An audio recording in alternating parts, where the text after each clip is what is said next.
Assalamualaikum warahmatullahi wabarakatuh. Kami dari kelas 12 IPS 4. Nama saya Muhammad Yudhista Aymar. Nama saya Namira Jonita. Perkenalkan, nama saya Nurella Sari.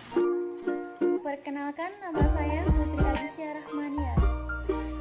Perkenalkan, nama saya Pitaloka Wulandari. Jadi kelompok kami akan menjelaskan tentang menyajikan gagasan melalui artikel. Artikel merupakan jenis tulisan yang berisi pendapat, gagasan, pikiran, atau kritik terhadap persoalan yang berkembang di masyarakat. Biasanya ditulis dengan bahasa ilmiah populer.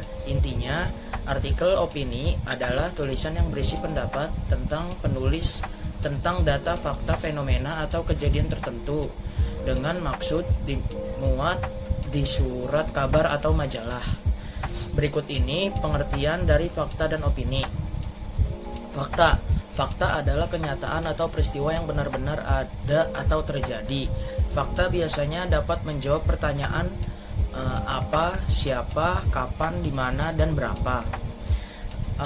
Yang kedua, opini.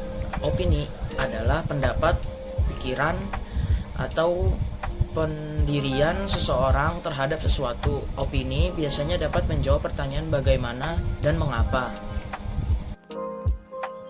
Hal yang harus diperhatikan dalam menyusun opini. Pertama, struktur artikel opini. Struktur ini diawali dengan pernyataan pendapat atau disebut dengan tesis yang akan dikemukakan. Selanjutnya, bagian argumentasi tentang pendapat atau pandangan terhadap masalah yang dikemukakan. Terakhir, ada pernyataan ulang pendapat, yakni penegasan kembali pendapat yang akan dikemukakan. Nah, yang kedua, bagian terpenting dalam opini ini adalah argumentasi. Argumentasi harus kuat, artinya harus didukung dengan data-data aktual. Artikel opini pada umumnya bersifat aktual yang berisi analisis subjektif terhadap suatu permasalahan. Argumen yang konstruktif dan memberi solusi komprehensif akan diserap oleh pembaca. Nah, yang ketiga ada penggunaan bahasa. Dalam artikel bersifat ilmiah populer. Berbeda dengan bahasa ilmiah pada umumnya, penggunaan bahasa sangatlah penting. Saya akan menjelaskan tentang unsur kebahasaan. Unsur kebahasaan yang terdapat dalam artikel dan buku ilmiah memiliki persamaan karena penyajian isinya berdasarkan fakta yang didukung melalui opini, bukan imajinasi. Berikut adalah unsur kebahasaan yang harus dicermati. Pertama, adverbia. Adverbia adalah bahasa yang dapat mempersepsikan sikap eksposisi agar dapat meyakinkan pembaca. Diperlukan ekspresi kepastian yang bisa dipertegas dengan kata keterangan atau adverbia frekuentif. 2. Konjungsi. Konjungsi adalah kata atau ungkapan yang menghubungkan dua satuan bahasa yang sederajat, yaitu kata dengan kata, frasa dengan frasa, klausa dengan klausa, serta kalimat dan kalimat. 3. Kosakata.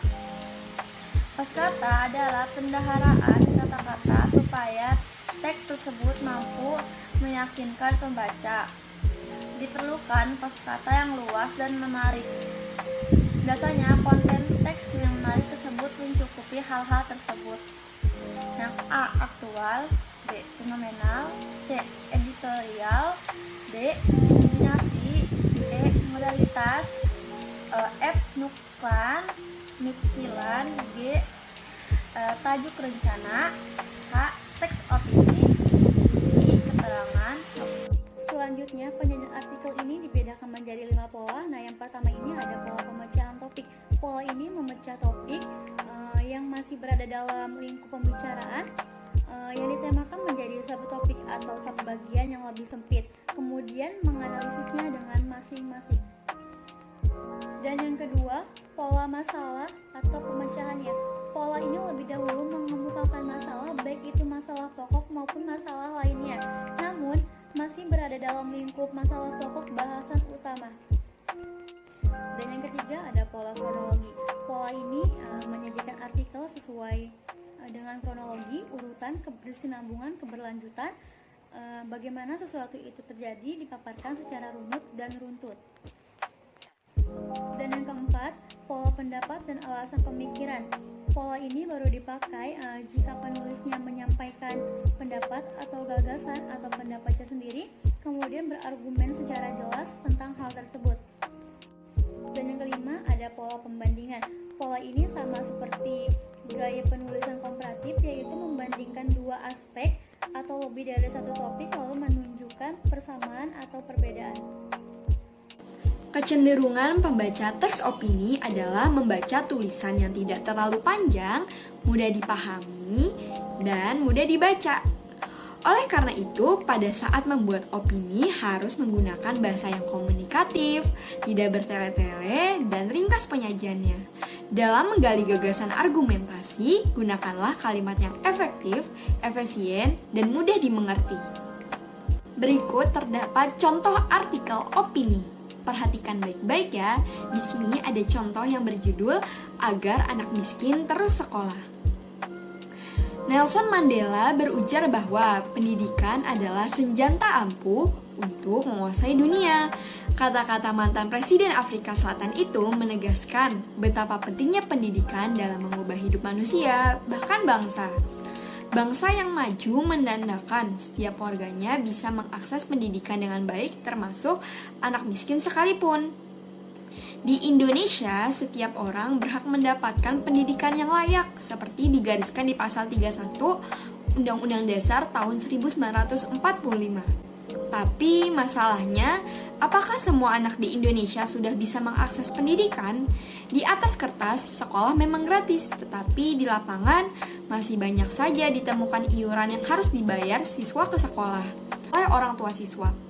Itu belum lagi bagi mereka yang sudah lulus SMA. Biayanya yang dikeluarkan orang tua siswa untuk masuk perguruan tinggi pasti lebih besar.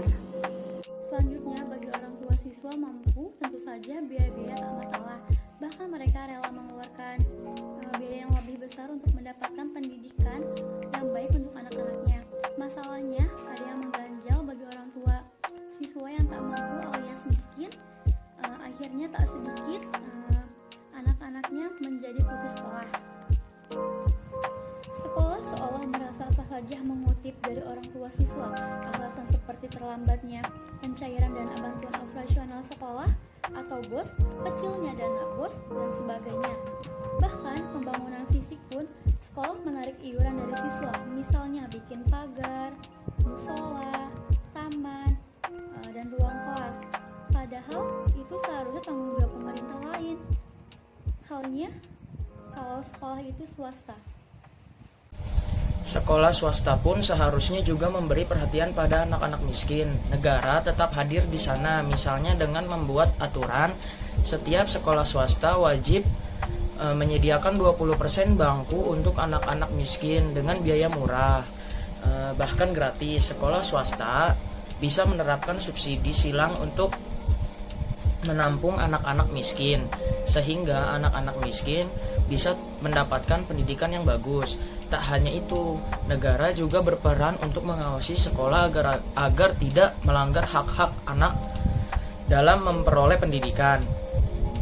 Misalnya, melakukan pengawasan yang cukup terhadap kebijakan sekolah, terutama yang berkaitan dengan biaya, agar tidak membebani siswa tak mampu.